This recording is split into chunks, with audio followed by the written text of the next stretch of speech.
libertarians had their moment? Perhaps a better question is, should libertarians have a moment?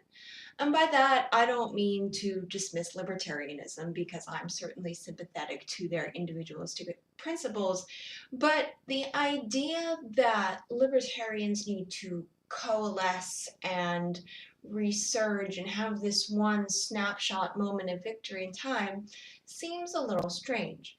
Now, certainly the goal of any political party is to have a majority hold on federal power so that they can direct policy towards an end that is amenable to their principles.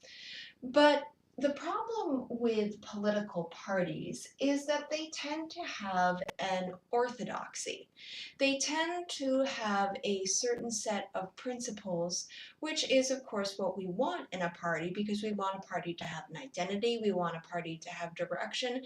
This is useful for people in the electorate, this is useful for people in politics because it helps sort political discourse. And by this I mean it helps us to be able to see some politician on your generic cable news show and to have Republican or Democrat after their name and to know in broad strokes what that person stands for.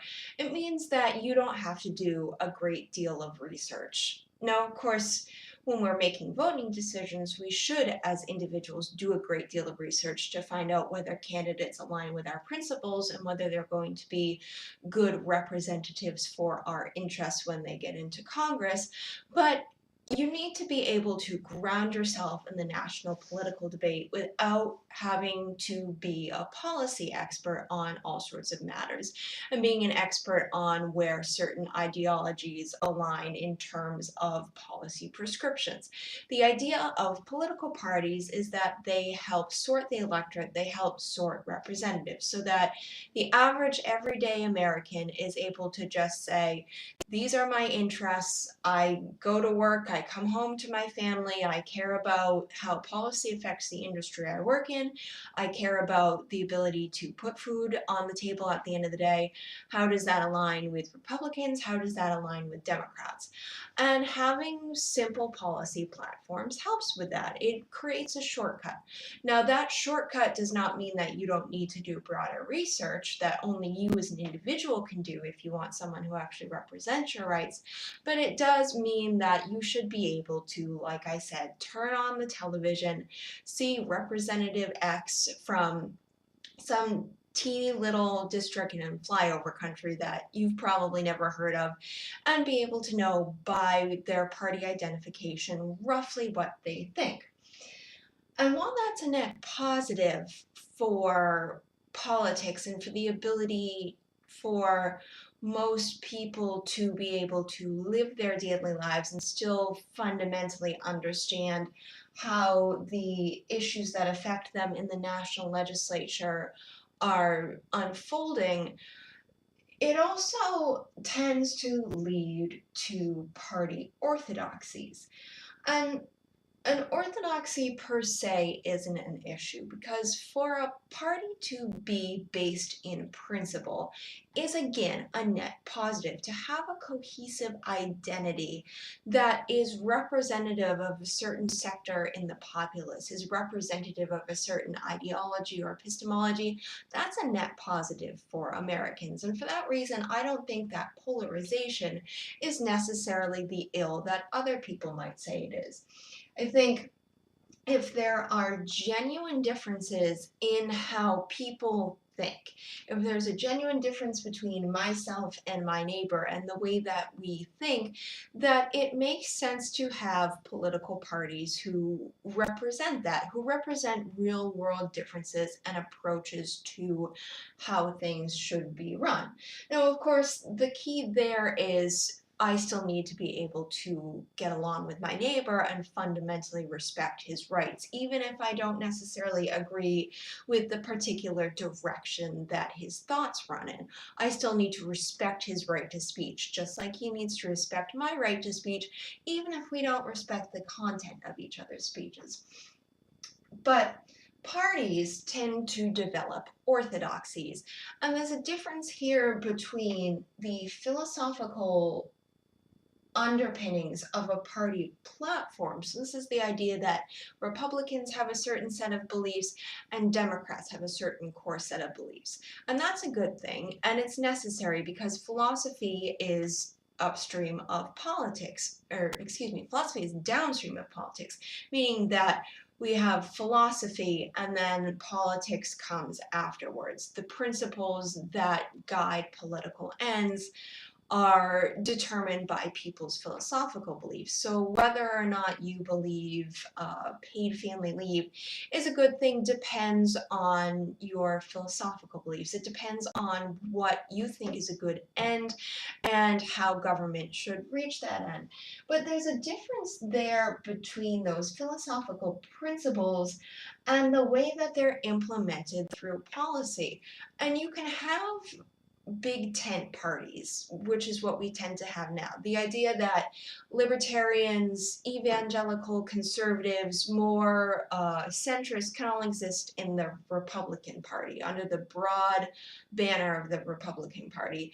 The idea that you can have centrist Democrats and progressives and democratic socialists, which isn't really a thing, but nevertheless we have people running around claiming to be that, and they can all exist under one party platform, and they all have slightly different takes on what is the same basic belief, but they believe in different ways to implement them. And there are obviously some differences in philosophical beliefs, but in the main, Republicans all agree on the same things. They all fundamentally, supposedly agree that localism is the best approach, that the federal government should be limited, and that government primarily exists to protect individual rights, and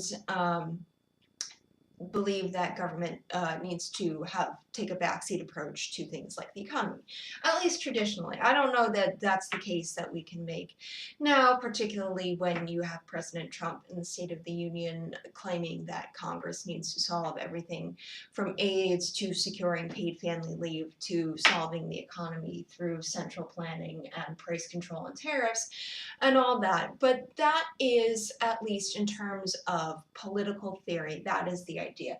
And that's the purpose of party platforms. But if you're going to have big tent parties, if libertarians and conservatives and um, centrist Republicans are all going to exist under one banner, then there needs to be room for disagreement. There needs to be certainly agreement on the same principles. And if there is no longer agreement on the same principles, I think that's when you need to start talking about splitting parties up. But there can be agreement on principles, but disagreement on what what policy ideas are the best way to implement those principles. And orthodoxy doesn't necessarily allow for that. It says that there is one way to do things, and that one way will not be challenged, and anyone who does challenge it is a threat to the party and is going to be ostracized and shoved to the side and essentially neutralized. This is what happened to Ted Cruz and other members of the Tea Party, who I think we can certainly question, especially nowadays, how genuine they were in pursuing their ends, but at the time they claimed to make a legitimate case for reforming the Republican Party, getting back to those first principles of limited government and the protection of individuals. And the Republican leadership said, you are damaging the good of the party, and we are going to put you off to the side where you can't do any damage and publicly repudiate you. And that's not a good thing for parties because it undermines those philosophical underpinnings and says that you don't have the freedom to examine the philosophy that underlies us. It essentially makes politics and the implementation of certain policies and the ability to have a monopoly on power, the focus of parties, rather than those philosophical beliefs, rather than the debate that is innate to those philosophical beliefs over whether or not they continue to be correct ones, over what is the best way to implement them through policy. And the reason that orthodoxy in parties is so troubling, I think, is in part because it makes individualism impossible. And there's a certain degree of conformity that needs to be enforced, and parties tend to exert a certain sense of ownership then over not only their members but their voters and the electorate. You can see this in the way that third-party candidates are often treated as spoilers, and particularly you can see this in the way that Howard Schultz is currently being treated by Democrats and a little bit by Republicans too, because there's the assumption that a third-party candidate will split votes. And there's an assumption, particularly among Democrats, that those votes are going to come from their base. And so Democrats will lose if Howard Schultz runs because people who are sympathetic to Democratic policies and given to supporting the Democratic Party will, instead of voting for Democrats, will then vote for Howard Schultz, and Republicans will most likely do this in smaller numbers. Now, I don't necessarily think that's true, but that is the generalized thinking. And what's actually sort of creepy about this is there is a certain sense of ownership, and this idea that constituents in the electorate are not free people and free-thinking people who have the right to make their own decisions, but rather that they are owned by one party or another. And this is particularly creepy when you look at it through the lens of identity politics, which drives so much of political science today. The idea that if you're a certain race, you're given to vote one way or the other. If you're a certain gender, you're given to vote one way or the other. Same thing holds true with income, same thing holds true with gender, same thing holds true with whether you live in a more urban area or whether you live in a more rural area. There are all these different identifiers that are put together to give political parties an idea of who their electorate is. Now, this is useful in a certain extent if we're talking about representation and the idea that representatives are supposed to champion your interests. They're supposed to listen to you and to take what you say about your life and the way that you want government to interact with your life, whether it's hands-on or hands-off, and to take that and to spin it into the best way to act politically. And having a good idea of your electorate can be helpful if, let's say, the Farm Bill is up for debate, because it recently was. And knowing whether your constituents are largely more rural and live in areas where farming is more prevalent, you're probably going to have a different attitude than if you live in a more urban district where heavy industry is more prevalent and where it affects the lives of your constituents more. So you're probably going to have a natural predilection one way or the other depending on what your constituency is. Now, where identity politics becomes a problem is when it becomes deterministic. When someone points to you and says, oh, well, you're young and white and female, then you're probably going to vote liberal. And that becomes even more of a problem if you don't behave in a way that the statistics say you are. So if the statistics say you're young, white, female, you're most likely going to be liberal, but you didn't vote liberal, well, why not? If your personal choices are then looked to deviate from a pattern, and if there's a perception that there's something wrong with that and that you need to be brought back into line and to toe the orthodoxy, toe the party doctrine, that's intensely creepy because it is a form where parties think they own you. And it also really truncates the view of individuals as free-thinking peoples and instead reduces them down to certain identifying qualities and makes these deterministic of how people behave, how people think, how people act, and how they vote. And then that is developed further with the idea that political parties own certain constituencies, and if you deviate from that constituency and behave in a different way, that somehow you've betrayed someone, somehow you've betrayed party leadership, and you need a lecturing because now you are jeopardizing the party, you're jeopardizing their hold on power, and that means that they're not going to be able to legislate in a way that is amenable to your interests. So you're not only harming your own interests, but harming the interests of others around you too. And that is, I think, a deeply troubling and deeply disturbing view of representative politics. And yet we can see it, and we see it particularly in the way that third-party candidates are treated. And whilst I'm generally for third-party candidates because I think the more diversity you have, the more pluralism you have, the better, because you have a more competitive field. You have more voices vying. And the more voices who are vying and making disparate arguments about policy and the role of government, the greater the chances are that you're having an argument on the merits and you're not just engaging in tribalistic pandering as we've seen in the last couple of elections. But third-party candidates are not meritorious on their own. I mean, look at the way that Bill Weld has behaved. I think he is utterly intellectually dishonest, utterly without rudder, and utterly self-serving. He ran as a Libertarian last time, as the VP for Gary Johnson. Now he's a Republican. Now he's trying to back away from his previous stances, which weren't necessarily libertarian, in that he supported a role of the state that was more active than I think is compatible with libertarian ideology, but is now attempting to back away from those because they're no longer politically advantageous to them.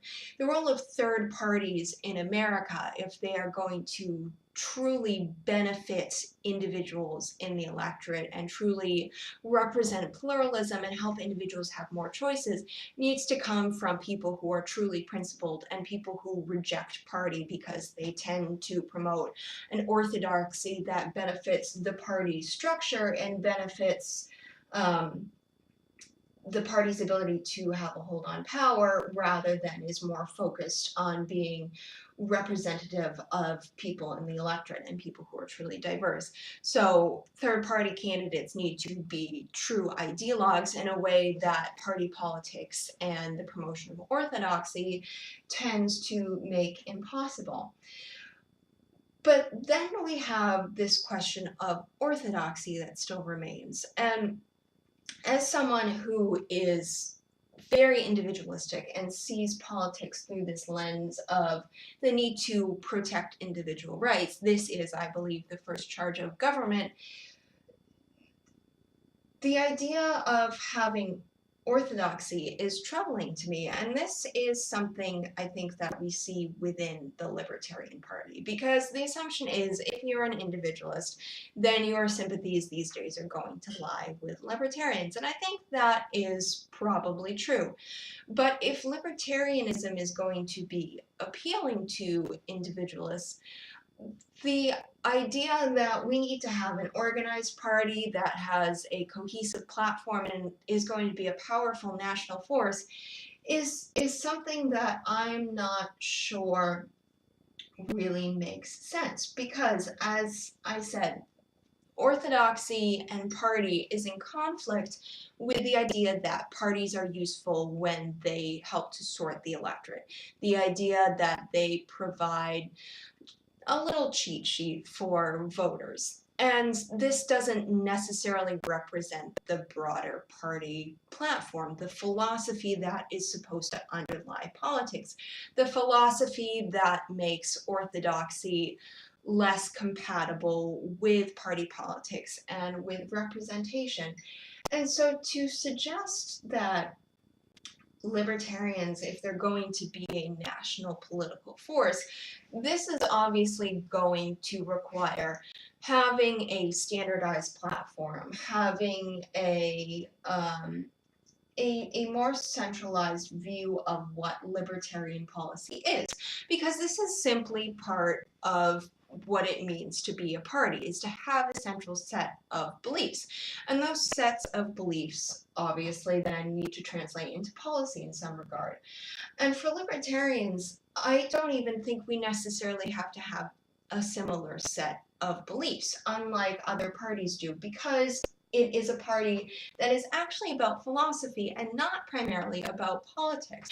Because at least to me, libertarianism is about individualism. It is protecting the individual right to conscience, the individual ability to think for yourself, to seek, define, and pursue your own good, separate from any entity that is external to yourself. And that means being able to define your good free of, say, state and local entities who believe in communal standards of good and who want to uphold a certain moral climate in a community and to legislate around that. And to me, libertarianism is absent that kind of paternalistic oversight, absent that kind of moral overtones. To me, libertarianism means supporting ideas that you don't even necessarily agree with, on the principle that individuals are sovereign and should be free to make decisions for themselves, even if it's deleterious to their own health, so long as no one else's rights are being infringed. Or if someone else's rights are in question, that other actor has volitionally agreed to some arrangement, fully knowing that they're putting themselves in jeopardy. And one of the let me give you an example. So what I mean when I'm talking about this is, let's say, marijuana legalization.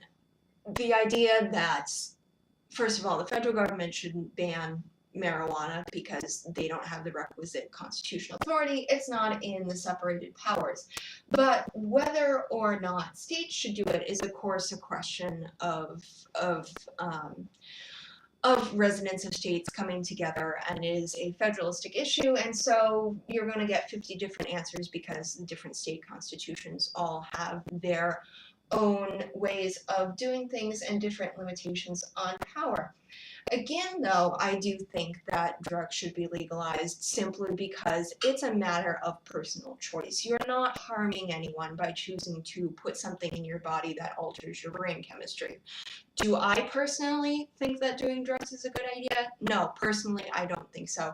But I don't wish to implement my ideas over someone else's life. And so I think individuals should be free to pursue their own ends, should be free to make determinations in their own lives as to what constitutes their own good, and whether for good or ill, should be free to do that. And I don't think that my own personal morality, my own philosophy, is a moral command over anyone. Even though I believe in absolute morality, I believe that I am absolutely right, because of course, why would you believe in anything if that's not the case? But if that is the mindset that is at the heart of libertarianism, it means that libertarianism can be in fundamental conflict, not only at a political level, and so there is, I think, to some degree, ways in which political parties can have that fundamental conflict, because even if they agree on philosophical underpinnings, again, policy differences are about what is the best way to implement those philosophical ideas and bring about good. But for libertarians, it's not even a question of philosophical agreement. It is a question of individual sovereignty as the one and only abiding principle of the libertarian epistemology. And what that means is determined individually. And so long as no one else's rights are being infringed, then it is illegitimate for someone else to come in and say, well, that's right thinking, that's wrong thinking.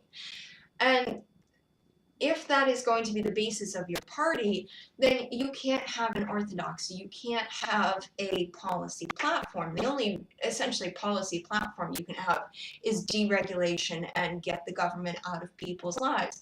And again, you're going to disagree over ways to do that. But there is currently orthodoxy in the Libertarian Party. There is thinking about foreign policy, there is thinking about drugs, there's thinking about abortion, there's thinking about a number of issues where if you don't toe the party line, then you're suddenly not a real capital R libertarian, capital L. And to think in those terms is problematic, and yet you do to a certain degree have to think in those terms if you want to be a national political force. And this is also, I think, part of the problem with our current political climate, in that when we talk about being influential in politics, there is this natural assumption that it means that you're going to affect change on a federal level. You are going to be a force in national politics. And this is particularly true as politics is largely social ideas now too. And again, we can see this even in the State of the Union and even in the things that the Republican Party is now advocating, even though the Republican Party is supposedly the party of limited government and the party of individual rights. This is clearly no longer the case, and you just need to look at Trump's State of the Union and again his call for market controls and price controls on drugs, his call for paid family leave, his calls for tariffs and central planning of the economy, his call for Congress to solve diseases like AIDS rather than allowing market research to do it. But the idea that all of this must be solved at the federal level is inherently false to American politics. It's certainly the climate in which we find ourselves, and to some degree, it's one of those questions of, can you affect change from the outside, or do you need to get to the inside and then affect change? But certainly, to some degree, I think maybe libertarians aren't quite so much to blame for thinking in these terms, because everything is thought in federal terms now, and there is quite literally no problem which seems to be on the purview of the federal government. With that being said, I'm not sure that the solution to that is to continue to promote those terms, because by doing so gives it legitimacy. And what I mean by that is I'm not sure that libertarians should say, well, everything is national now, everything is federal politics, so in order to rein that in, we need to get in at the federal level, gain influence, and then walk things back, because the Republican Party has promised time and time again to do that, and yet they haven't. They have for the past decade at least said, well, just let us get power and then we will start implementing conservative policies. And of course they haven't done that. And of course now we have a president who is advocating for central economic planning and price controls, who is supposed to be Republican. If that is the strategy that libertarians are going to take, they are going to need an orthodoxy, because people, if they're going to vote libertarian as a national political force, are going to need to know what the party stands for, what it stands for in terms not only of ideas, but in terms of policies. And the danger of that with national politics is it ends up being bound in the candidate who then becomes the president, and that president then becomes the de facto head of the party. And so you have this degree of tokenism in the president, who gains this symbolic role as well as this functional political role, and whose particular ideas then become the Republican orthodoxy, or become the Democratic orthodoxy, or presumably would become the Libertarian orthodoxy. And if that's the case, then that alters the party platform, which affects how the people who are coming up through the ranks and who want to become members of the party in Congress and how they can behave. And so it all becomes very bound up in personality, and again becomes less about ideas and more about orthodoxy, an orthodoxy that is particularly an extension of one person's views. And again, we are getting rid of philosophy, we're getting rid of the ability to freely debate different ideas and whether they should be the foundation of the party, and then how they should best be implemented. And so the emphasis really needs to be taken off of national politics, I think, and needs to be more about local control, needs to be more about getting people into the states, more, and not just about politics in the formal sense in terms of legislatures, but more of the Jeffersonian model of democracy. And now I'm not talking about formal politics here because America is not a democracy. I've been very clear about that, and it drives me insane when people say that. But democracy in terms of the private sector, and meaning that the individual is his own representative. And that is true not just in formal politics, but that is even true when you go down to the grocery store and make whatever purchases you decide that you need. Because anytime you interact with someone, be it economically, be it in terms of interpersonal relations, you are representing yourself in the interactions that you pursue and the ends that you choose. You're making a statement about the things that you value and about your character. Whether it's when you go to the grocery store and you choose to purchase certain brands because you philosophically agree with the founders of the company, whether it's seeking out certain friends because you like their character, you like how they think, and you want to be around that sort of thinking more, whether it is going to civic organizations, whether it's going to a painting group in your spare time, whether it's volunteering your time with the local food pantry because you think that does good work in the community. That is all an example of you being your own representative and advancing the things that you believe in through your actions. And by doing so, that creates a tangible representation of the philosophic values that you believe in the world. And that is what gets passed forward through action. And I think that that needs to be thought of as political in a sense.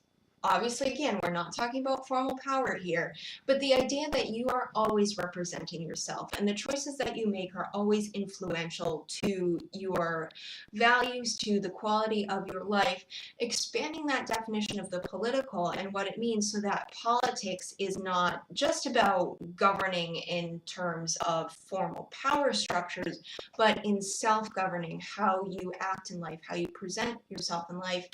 That, I think, is something that needs to be returned to our political culture, to our political ethos.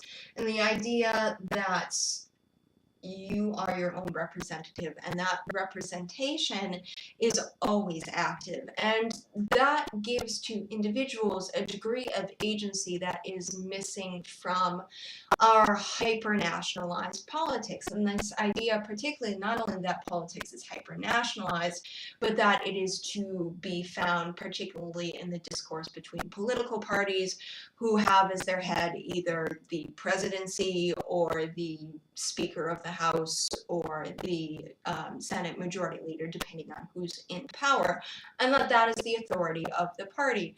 Take your agency into your own hands, become authoritative of your own philosophy, and look to different ways outside of the formal power structure that you can affect change in your own life. And I think that is where libertarians need to go. And I don't mean to suggest that all libertarians are very much concerned with the Libertarian Party and formal orthodoxy, because there are movements like the Free State Project in New Hampshire and others all over the country where there are communities of people who have come together in order to do this, in order to live in a culture that is more reflective of their principles and have seized agency for themselves. But I do think that needs to spread, and for that reason, I don't think that libertarians should be focused on becoming a national political force in terms of the formal power structure, in terms of winning elections, particularly on the national level. Instead, become a national political force outside the bounds of formal power. Let's focus more on our individual lives, because that, of course, is what libertarian is supposed to be about. And if that emphasis is then on individuals and the choices they make, it means that the party can become stronger, and the party can become stronger without an orthodoxy, which means that that fundamental tenet of self-sovereignty and self-determinism is still there, is still legitimate. And I think if libertarians are to become a national political force, it risks really bastardizing the party, because it's simply not going to be possible to allow for that degree of self-control and self-determination to exist if libertarianism is going to become a national political force and is going to become a political party that has influence.